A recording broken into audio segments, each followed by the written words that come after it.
नमस्कार, सत श्री अकाल, राधे राधे। मैं नूरानी पुरोहित आप सभी का एक बार फिर से स्वागत करती हूँ आपकी क्लास में। और इस क्लास में आज हम पढ़ने वाले एक और बहुत इंपॉर्टेंट क्वेश्चन जिसकी संरचना आपसे अक्सर एग्जाम में पूछी गई है, जिसको आप बोलते हो प्रतिरक्षी अणु की संरचना क्या है, कौन बनाता है, कैसा डायग्राम होता है, ये सब आपको इस क्लास में मिलेगा। इस क्लास को शेयर जरूर कर देना और क्लास को स्टार्टिंग से लास्ट तक देखना है। डेफिनेटली आज की क्लास से आप एक बहुत ही अच्छा क्वेश्चन सीख के जाओगे। अगर मैं इसके डायग्राम की बात करूँ तो कुछ इस तरीके का डायग्राम आपके एनसीईआरटी में देखने के लिए मिलेगा।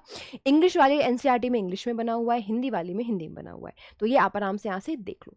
इसके अलावा अगर मैं बात करूँ ये काम कैसे कर रहा है, तो आपकी बॉडी में क्या होता है, ये समझ लो हमारी बॉडी है, ये हमारी बॉडी है, ठीक है, ये हमारी बॉडी है, ठीक है, हमारे पैर है। अब हमारी बॉडी में कोई भी एंटीजन आया, मतलब हमारी बॉडी में कोई भी प्रतिजन आया, ठीक है, इस प्रतिजन ने क्या काम है इसका, हमारी बॉडी में रोग फैलाने का। प्रतिजन मतलब चाहे वो वायरस हो, चाहे वो बैक्टीरिया हो, चाहे वो प्रोटोजोआ, कुछ भी जो हमारी बॉडी में रोग को फैला सकते हैं, वो आया। जैसे ही हमारी बॉडी में एंटर किया, हमारी बॉडी में कौन एक्टिव हो जाता है, WBC। इसी को आप बोलते हो क्या, इसे बोलते हो रक्षक कोष का। और इसका एक टाइप होता है जिसको आप कहते हो लिम्फोसाइट्स, को आप कहते हो बेटा जी लिम्फोसाइट। और लिम्फोसाइट जैसे ही एक्टिव होता है, इसके बाद दो सेल है, एक तो है बी सेल जिसको आप बी लिम्फोसाइट कहते हो, एक आपके पास है टी सेल। अब बेसिकली यहाँ पर एक बहुत अच्छा पीवाईक्यू क्वेश्चन है कि आपकी बॉडी में कौन है जो एंटीबॉडीज को बनाता है। तो एंटीबॉडी को कौन बनाता है, एंटीबॉडी को बनाती है आपकी बी लिम्फोसाइट। ये आपका पीवाईक्यू क्वेश्चन।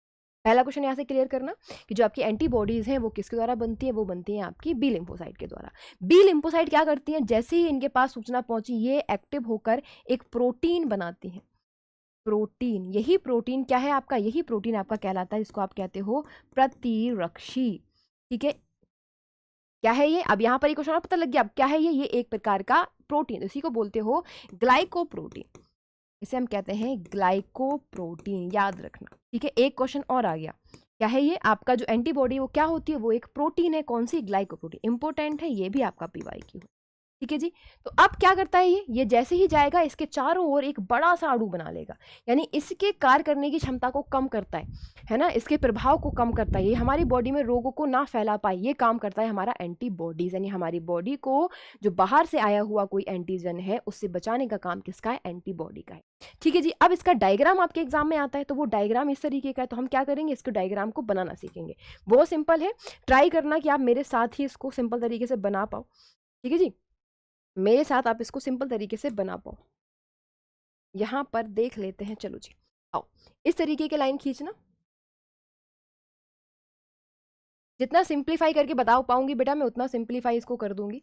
ठीक है, और अगर आप और भी अच्छा बना सकते हो तो बिल्कुल बनाना। ऐसा कोई वो नहीं है कि मैम ने जैसा बनवाया है हम वैसा ही बनाएंगे। ठीक है, मैं केवल, क्योंकि मेरे पास यहाँ स्केल भी नहीं है, आपके पास तो पटरी वगैरह भी रहेगी, तो आप उससे और भी सुंदर तरीके से इसको बना सकते हो। इनको एकदम सेम आकार का बनाना। ठीक है, मेरे पास अभी यहाँ नहीं है, तो मैं जैसा इसको जितना सिंपल कर पा रही हूँ बच्चा, उतना करने का ट्राई कर रही हूँ। ठीक है, इस तरीके।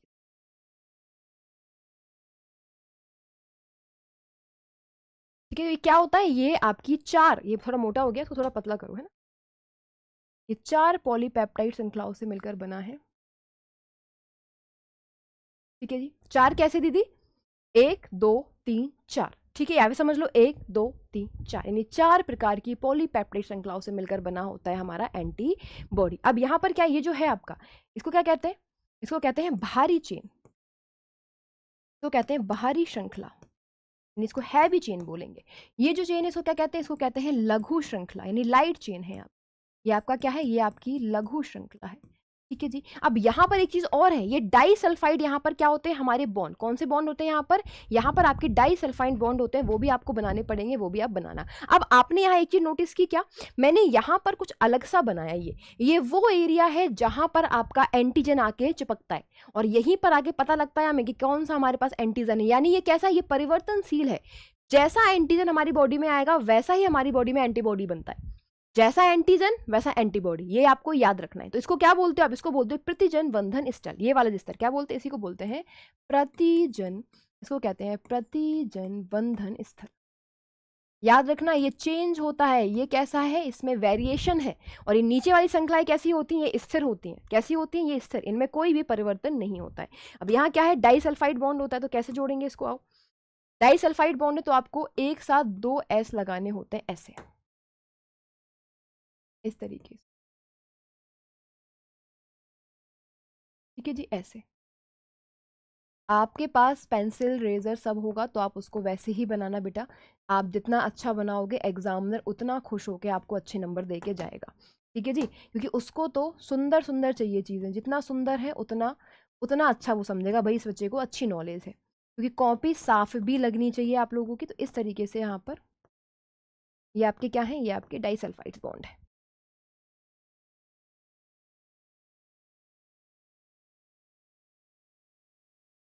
यहाँ पर भी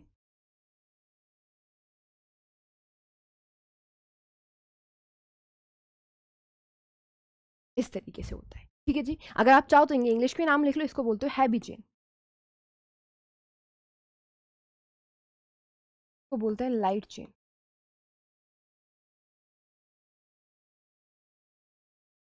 क्या समझे आप यहाँ पर? इसके कुछ जरूरी पॉइंट क्या हो सकते हैं? तो पहला पॉइंट क्या होगा बताओ? सबसे पहला पॉइंट कोई होगा, ये होगा दीदी जो हमारी प्रतिरक्षी होते हैं। दीदी जो हमारे प्रतिरक्षी होते हैं वो कैसे होते हैं? वाई आकार के होते हैं, ठीक है जी। साथ में ये क्या है? ये ग्लाइकोप्रोटीन के अणु हैं। क्या है ये आपके ग्लाइकोप्रोटीन, ठीक है जी। क्या है ये हमारे पास ग्लाइकोप्रोटीन के अणु हैं। साथ में इसके कुछ एग्जाम्पल्स भी हैं जो भी मैं आपको बताऊंगी, वो भी आपको अगर याद करना हो तो आप उनको भी एक बार याद कर लेना। और ये करते क्या है? ये एंटीजन आपकी बॉडी में जो भी प्रतिजन आता है, प्रतिजन की अनुक्रिया से बनते हैं ये हमारी बॉडी में आएगा तभी तो काम करेगा। प्रतिजन की अनुक्रिया से ये हमारी बॉडी में बन रहे होते हैं। तो ये है आपका पूरा डायग्राम। कैसी है ये? 4 पॉलीपेप्टाइड श्रृंखलाओं से बना है। कैसी? 4 पॉलीपेप्टाइड श्रृंखला, 4 पॉलीपेप्टाइड श्रृंखला। इसे लिखने वाली बात नहीं थी, मुझे लगता है ये आप सब बच्चों को बहुत अच्छे से याद होगा। पूरा ही लिख दो, है ना? लो भाई, इसको भी हम चाहे तो वहां लिख दूं क्या? उन पॉइंट के साथ ऐड कर दूं इसको? यहीं कर दो दीदी, ये बनी होती है, यहीं लिख लो इसको। तो लिख लो ये 4 पॉलीपेप्टाइड श्रृंखला से बना होता है या बनी होती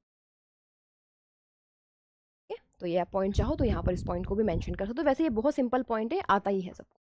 तो ये है आपका पूरा डायग्राम किसका? प्रतिरक्षी तंत्र का, अणु का। प्रतिरक्षी अणु, यहाँ लिखो क्या है ये?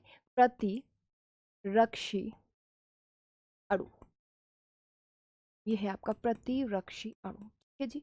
समझ में आ गया होगा कैसे काम करता है, क्या क्या बनता है। उम्मीद है कि आप बहुत अच्छे से समझ पाए होंगे। और इस डायग्राम को एक बार बनाना जरूर सीखना। कुछ को जरूरी पॉइंट मैंने यहाँ लिख दिए हैं। अब इसके कुछ एग्जाम्पल होते हैं जो आपके सामने ये हैं। जैसे आपके पास IgG, IgE, IgD, इसको बोलते हैं IgM और IgA। IgA दो दो अलग अलग, है ना? दो क्या है यहाँ पर? दो हमारे पास बॉडी है। क्या है? दो हमारे पास एंटीबॉडीज। और यहाँ पर 1 2 3 4 5 5 एंटीबॉडीज जोड़ के बना हुआ है। ये तो 5 से इसका मतलब बहुत भारी होता है। एम कैसा होता है बेटा? एम बहुत भारी होता है, ठीक है।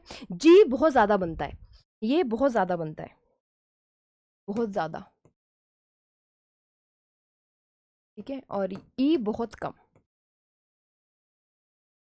आप चाहो तब इससे डायग्राम आपसे पूछे ना तो आप इनको भी कुछ कुछ पॉइंट को यहाँ पर मेंशन कर सकते हो, ठीक है। उम्मीद है आप समझ पाए होंगे। मिलेंगे अब आपको अगली क्लास में, अगली वीडियो में। तब तक खुश रहिए, मुस्कुराते रहिए, प्यार बना के रखिए। नमस्कार, थैंक यू सो मच, जय हिंद।